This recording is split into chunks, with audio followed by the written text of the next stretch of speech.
Buenas noches, queridos amigos. Estamos en un nuevo programa del Club Cuántico para hablar de ciencia, tecnología y mucho más. Hoy día con un invitado de lujo, el doctor Francisco Queo Borsile. Él es académico del Departamento de Biología de la Universidad de La Serena. Hola, Francisco, bienvenido. Francisco Escueo, académico del Departamento de Biología de la ¿Es Universidad de La Serena. Escueo o Esqueo? Escueo. Bueno, mi experiencia en Italia y en Australia. Yo debería hablar bien entonces, Corgini. Sí. Presidente de la Corporación Instituto de Ecología y Biodiversidad y también investigador del CEASA y de los fundadores. Ese es el ámbito que uno se mueve dentro de la Francisco, biología y la ecología. Explícanos, y perdón por mi confusión, aprovecho de preguntarte inmediatamente y para que nuestros auditores y espectadores lo entiendan, ¿qué es la ecología y cuál es la diferencia entre la ecología y la biodiversidad? A ver, ecología es el estudio de la casa, el estudio del lugar donde vives. Viene de oikos también, del griego. Y ese término tú lo he escuchado de ecos, ¿no? Ecos es casa, el lugar donde habita. Y estudiarlo implica el comportamiento de los organismos en el ambiente. Es así, ¿no? Tanto plantas como animales. Pero es un poco más amplio. Incluye también ecosistemas, incluye comunidades. Eso nos va hacia abajo. Empezamos a diferenciarnos ya con la biología, porque biología es el estudio de la vida, ¿no? En donde ya uno entra a niveles de, no sé, biología del conocimiento, con Maturana, por ejemplo, gran maestro, o biología molecular, ya nos metemos a las moléculas. Entonces la ecología parte como de los organismos hacia arriba. Hay una interfaz, y de hecho yo soy ecofisiólogo, una interfaz entre cómo se comporta el organismo y los mecanismos que tiene dentro de cada uno de ellos para estar acoplado al ambiente. Y tú me preguntas por biodiversidad. Este es un concepto que tiene que ver con diversidad. Está muy de moda, es una palabra que se usa bastante en la actualidad, pero es la diversidad de la vida. ¿Y por qué es tan importante separarla? Bueno, es una área dentro de la ecología. Tiene que ver con que durante la evolución hay ramificación, aparición de nuevas especies, nuevas familias, en fin, y una gran diversificación de formas de vida durante la historia del planeta, ¿no? No sé, 3.000 millones de años al menos desde que apareció los primeros organismos vivos, puede ser un poco más, un poco menos, no hay mejor mucho registro fósil. Y estamos en estos momentos metidos en un sexto evento mayor de extinción en el planeta. Los eventos de extinción significa desaparición de grandes grupos de organismos. Perdemos especies, perdemos funciones. No sé, cuando uno piensa en una planta y un polinizador, se puede extinguir la especie, pero también se puede extinguir el rol del polinizador en la planta. Ya no hay suficiente cantidad de polinizadores y en fin. Entonces tiene una consecuencia muy importante porque biodiversidad tributa mucho a calidad de vida de la gente a través de los famosos servicios ecosistémicos. Entonces, ¿por qué dices tú que hay en este momento un proceso de extinción?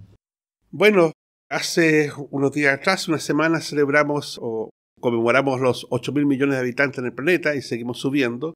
Pronto llegaremos a los 12.000 millones a fin de siglo. Implica mayor uso del espacio. El footprint, la huella del hombre en el planeta es increíble. No hay casi lugar donde no haya estado el hombre y haya provocado modificaciones. Y se puede medir de muchas formas.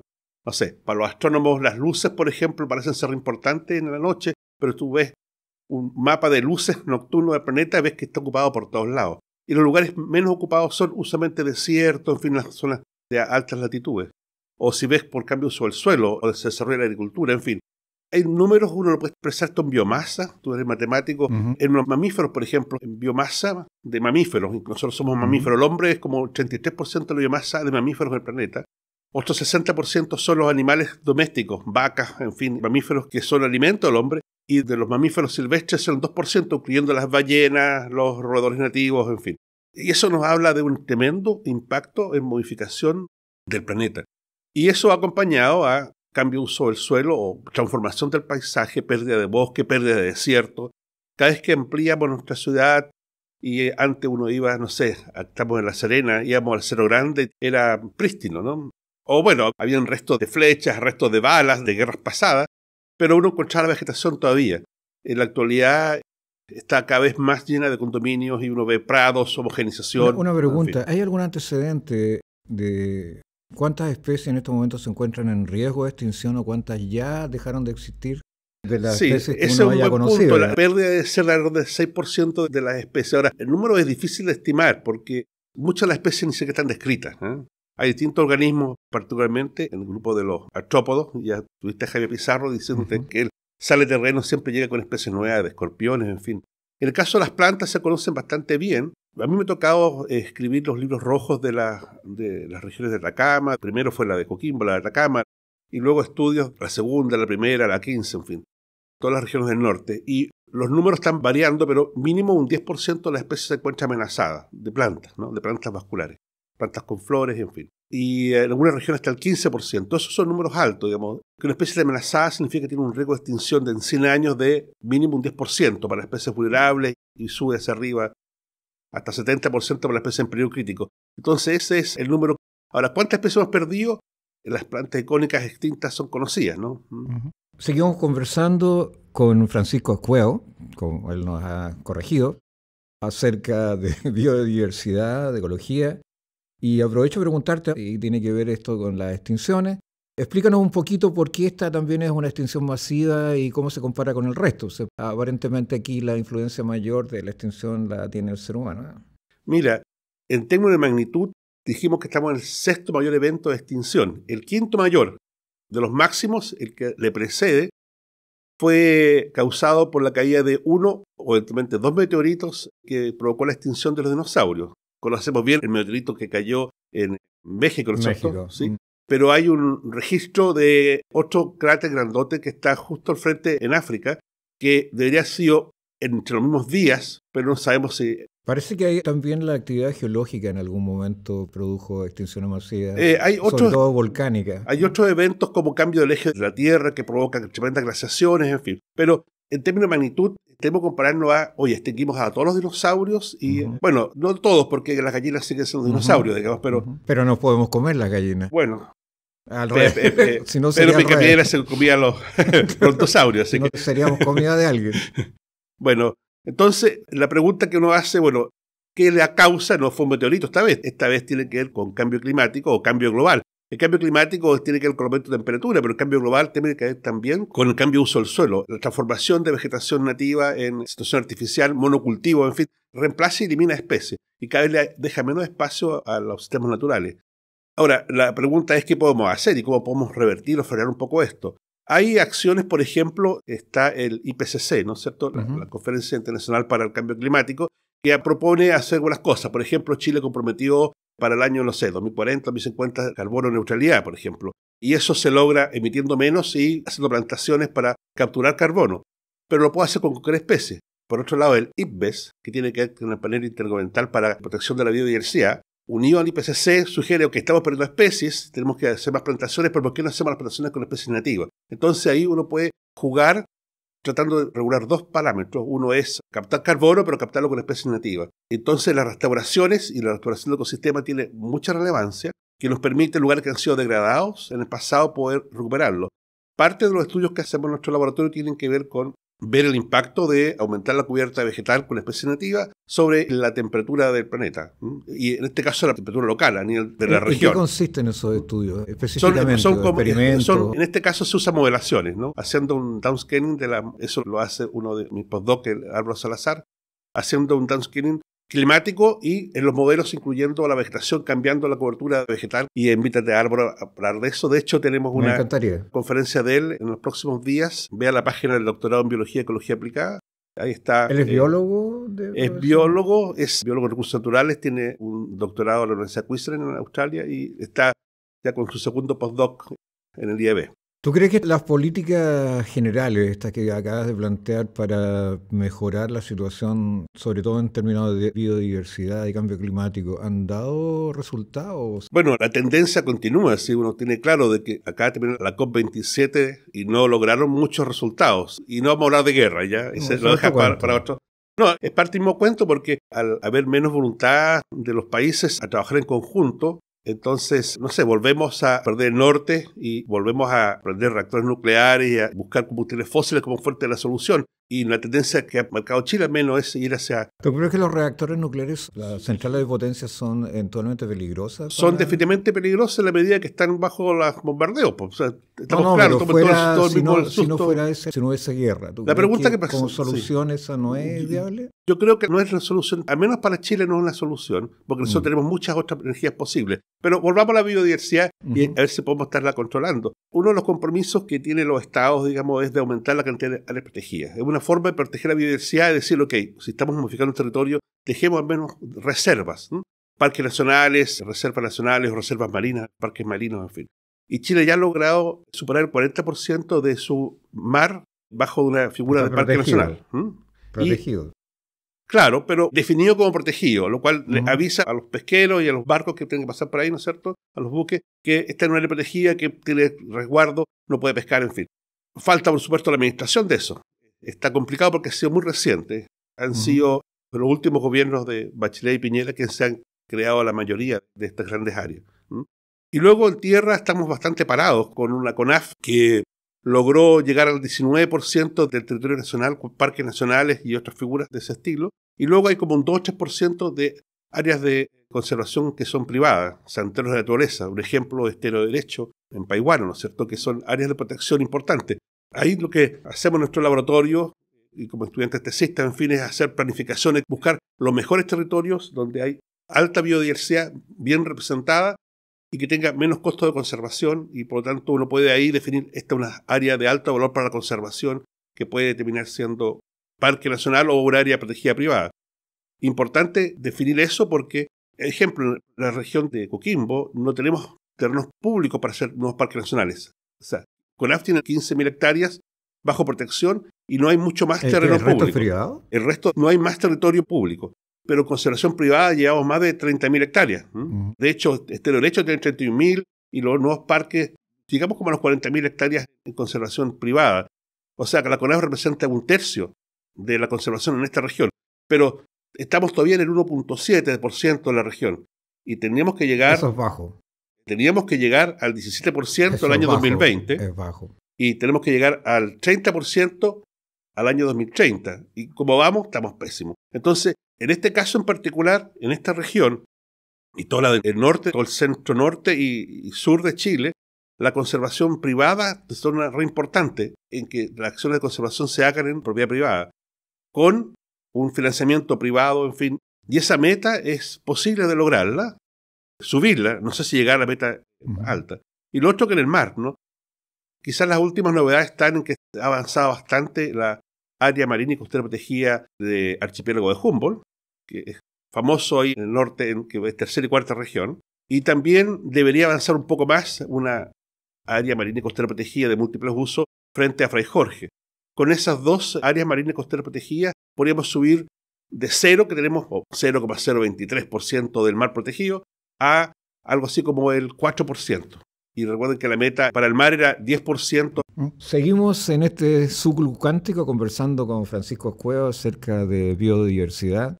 Y estábamos conversando acerca de la situación actual de la biodiversidad, sobre todo en Chile.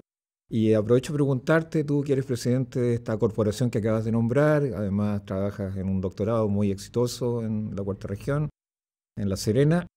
¿Cómo se articulan ustedes como científicos para influir en las políticas públicas precisamente en este sentido de conservación? Eso es lo interesante porque uno como científico suele estar metido en su laboratorio con una pregunta teórica importante que le importa a uno y a la revista donde lo va a publicar, y quizás a unos pocos colegas. Pero en general el trabajo de conservación de biodiversidad es colaborativo, o sea, uno no puede hacerlo solo. Son muchos los planos de la biodiversidad que uno tiene que cubrir y por lo tanto son trabajos colaborativos. En el caso de la Corporación Instituto de Ecología y Biodiversidad, nosotros hemos sido institutos científicos milenio, hemos tenido financiamiento basal, de hecho ahora tenemos un basal por 5 años, renovable por otros 5 años más, somos la tercera vez que renovamos, y los focos están en el trabajo colaborativo e integrativo. Y tenemos a muchas universidades, o investigadores de muchas universidades a lo largo de Chile, trabajando en conjunto. Además de tener cargos de postdoc que permiten también la integración de líneas muy cruzadas. Te doy un ejemplo. Estamos a punto de lanzar una iniciativa que hace tiempo estamos buscando, que era fusionar bases de datos de los herbarios, que son, uno colecta las plantas, las muestra en el herbario, va con coordenadas y con buena identificación, Ahora estamos en la digitalización de los herbarios y partimos con la Universidad de Concepción, que es el más grande de Chile, y con la Universidad de La Serena. Se desarrolló el software y está en este momento en el escaneo. Herbariodigital.cl, ustedes lo pueden ver ahí, busca cualquier especie por nombre común. Lo vamos a anotar. Y resulta que tienes la información. Ahora, esa herramienta que estamos desarrollando para tener un catálogo de la flora completo que lo maneja la Universidad de Concepción, pero además recoger la información de otros herbarios, porque el sistema está abierto a que entren más herbarios, permite hacer los links al Ministerio de Medio Ambiente, por ejemplo, para ver la distribución de las especies, claramente pues, están los mapas de distribución, en fin. Conocer el estado de conservación o apoyar a la toma de decisiones respecto a categoría de conservación. Esos análisis, ahí son más reuniones y más análisis, comisiones. ¿dónde los presentan? ¿Los presentan regionalmente? ¿Los presentan como conjunto de investigadores en algún momento a la autoridad, ya al presidente de la República, a los ministros? Sí, yo creo que uno trabaja en todos los planos. En el doctorado en Biología y Ecología Aplicada tiene ese foco de hacemos investigación que tenga posible por demanda, on demand se llama, es el tipo de ciencia, pero también cuando uno ve que hay un problema que tiene que resolverlo, que las autoridades cambian más rápido que lo cambia el resultado de la investigación, y por tanto uno tiene que interactuar con muchos gobiernos locales y regionales, en fin. Pero es un trabajo colaborativo. Yo, representando a la Academia de Ciencia, estoy en el Comité de Clasificación de Especies. Lo mismo hay otros colegas más. Y nos juntamos, investigadores junto con servicios públicos que son especialistas también, y de esa forma llegamos a las clasificaciones usando los estándares internacionales de la IUCN. ¿Tú dirías que las políticas públicas en materia de conservación se han mantenido los últimos 20 años? ¿Han mejorado o se han estancado? Partamos con las cosas sensibles. En términos de financiamiento ya sabemos que van para abajo. Bajó el presupuesto de la CONAF en un 20% de lo que era protegía. En el caso de la clasificación de especies en categoría de amenaza es por financiamiento privado que se está haciendo en la actualidad. O sea, el que quiere presentar una especie a clasificación, hay muy poco financiamiento público en este momento por ahí. La ley del SBAP está entrampada en el Congreso, el Servicio de Biodiversidad y Áreas Protegidas. Está entrampada en el Congreso hace 12 años o algo así.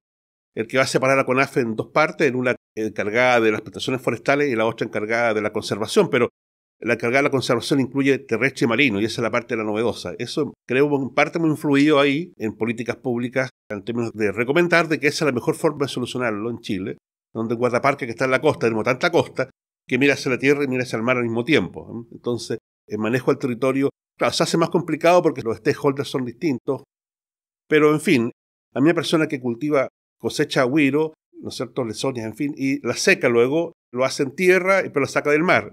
La pesca también, y los AMER, las áreas de manejo de recursos bentónicos, estos terrenos privados en el mar, bueno, son concesiones, pero en fin, son manejadas desde la tierra también.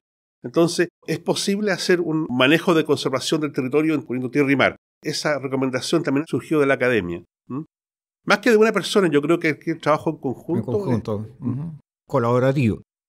Francisco, estamos terminando el programa, entonces quisiera preguntarte a propósito del doctorado que tú acabas de mencionar, que le comentaras a nuestro público acerca de esta actividad, invitaras además a gente que quiera estudiar biología y biodiversidad en la cuarta región y particularmente en esta universidad. Ahora, los programas de doctorado son amplios, no son focalizar una región, de hecho tienen que ser con publicaciones a nivel internacional. Pero en general nuestros estudiantes se han focalizado, no sé, algunos trabajando en Isla de Pascua o en las áreas de conservación de los alrededores de Isla de Pascua, que es casi, ese maritorio es gigantesco, ¿no? Es casi la mitad de Chile. Otros han estado trabajando, no sé, en la zona andina o en desierto. Acabamos de terminar al menos un par de tesis, acabamos en términos de la última década, ¿no? En un gradiente de precipitación que va desde La Serena o un poco más al sur hasta el norte de Caldera, en fin. Y en ese gradiente analizando cómo cambia la estructura de la vegetación y cómo responde a la lluvia. Está terminando un desierto frío fantástico, también le ha permitido hacer bastantes investigaciones, tanto con microorganismos del suelo, benéficos para plantas, en fin, y cómo de esa forma pueden coexistir. La biodiversidad incluye bastante más que solo el número de especies, ¿no?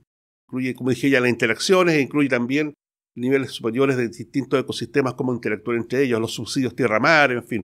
En todo caso, la intervención del ser humano en el ambiente, bueno, no solo lo que tú has explicado recién, es significativa e incluso a veces peligrosa para el mismo ser humano, ¿eh? Tomemos en cuenta esto que acaba de ocurrir con el COVID, sí, con un virus que finalmente sale, el reservorio natural, ¿no es cierto?, eran los murciélagos. A pesar de todas las teorías conspirativas, es intervención humana. Bueno, pero ahí tienen un ejemplo en las enfermedades emergentes y la fiebre aviar, que hay una alerta ahora en Perú. No queremos asustar a la gente, pero hay bastantes tiene que ver con la movilidad de la gente. Mientras más personas, más movilidad, más demanda de recursos. No es solamente que haya más personas que necesitan alimentarse como se lo hacían antes. De hecho, quieren más recursos. Todos queremos cambiar el celular, nuevo computador, en fin, tener lindos micrófonos adelante uno. Y esa demanda de recursos y la demanda de energía también continúa. Y esa energía no viene de la nada. A mitad de año ya nos terminamos de consumir un planeta vivo y necesitamos cerca de 2 planetas vivos para mantener a la población. Ese es un indicador que tiene que ver con si es que hiciéramos de forma responsable y hubiera reciclaje suficiente, en fin. Y necesitamos 2 planetas para mantener la población actual. Lo significa que estamos gastando, ¿no? En termodinámica sería clarito que sí, no, está claro. La entropía está aumentando muchísimo y no es reversible. Eso ya lo sabemos. O sea, en esta región las predicciones son claras. En esta región vamos a tener un más 3 a más 5 grados de temperatura, lo cual podría ser, un poco más calor, rico para la cena, pero piensen en Vicuña. Y luego la precipitación va a seguir cayendo y lo que uno esperaba, entre 30 y 50% sigue cayendo, y eso sí es dramático. A principios del siglo XX, hace un siglo atrás, las lluvias en promedio eran 170 milímetros en La Serena. En la actualidad están por debajo de los 80 y esperamos que llegara a los 40 a fines de siglo. Entonces, eso significa que vamos a pasar de una zona árida a una zona hiperárida. Vamos a estar... Pero no va a ser semiárido. No, el semiárido es una historia del siglo XIX, digamos. El semiárido va a estar en Santiago, o está llegando a Santiago. Hay varios índices para decir que es lo que es semiárido, pero claramente Chile, la 4ª región, no es semiárido, ni siquiera Los Vilos. Bueno, Francisco, te quiero agradecer tu participación en este programa. Ha sido muy interesante y espero que más adelante continuemos conversando con mejores noticias acerca de la biodiversidad. Te quiero decir que además es muy interesante para el público porque, aunque parezca extraño, estos temas tampoco son tan difundidos, Francisco. Bueno, tenemos la novedad que estamos trabajando en un libro de biodiversidad de la región de Atacama, terrestre y marino. Ese ha sido el esfuerzo de juntar a biólogos terrestres y biólogos marinos a pensar en la biodiversidad y esperamos que sea lanzado en el 2023. ¿Tienen alguna página ustedes, algún sitio al cual se pueda acceder para que la gente se entere más acerca de sus actividades? Bueno, yo creo que la página del doctorado en Biología y Ecología Aplicada, dr-bea.cl. Es el lugar. Ese es el lugar del doctorado, es del IEB, IEB-chile.cl, donde voy a mostrar investigaciones en distintas partes de Chile y, en fin, casi cada proyecto tiene su propio. Y como mencioné, el último, que el lanzamiento es una novedad para ustedes, porque el lanzamiento todavía no lo hacemos. Siempre tenemos novedades aquí. Herbariodigital.cl, que es una herramienta muy útil que estamos sacando desde el IEB. Bueno, nuevamente, Francisco, muchas gracias. A todos ustedes también muchas gracias por haber asistido a este programa. Y los esperamos en 15 días más en este su Club Cuántico. Gracias por la invitación.